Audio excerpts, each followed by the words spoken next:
Hey YouTubers, Electric Adventures here with my response to Ed's Top 3 Tuesday, this week brought to you by ClassicMetalFan22.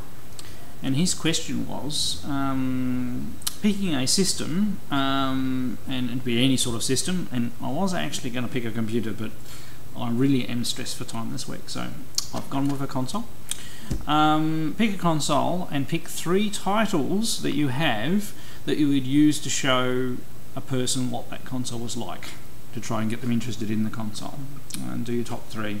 Now, I've picked the ColecoVision, which is a system which was the game system that I had back in the day, as I used to use my my friend's Atari 2600 or my next door neighbour's Intellivision.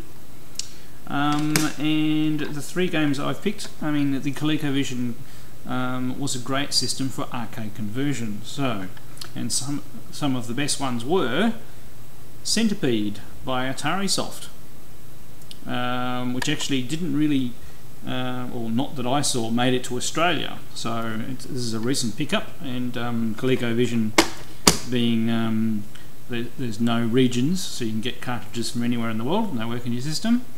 I only picked up it recently, and it's a very good game. Depending on how we go with editing, you may see some footage in some of these. And this is one of my favourite games, but I haven't made it number 1. Time Pilot. It really is a good arcade game. It shows off some of the Coleco's abilities and how good some of the arcade ports were. I mean, it does have some of its limitations and everything like that, but it's quite a good game, and I would highly recommend it. And my number 1 game, and one of the first games I played on the system, is Zaxxon.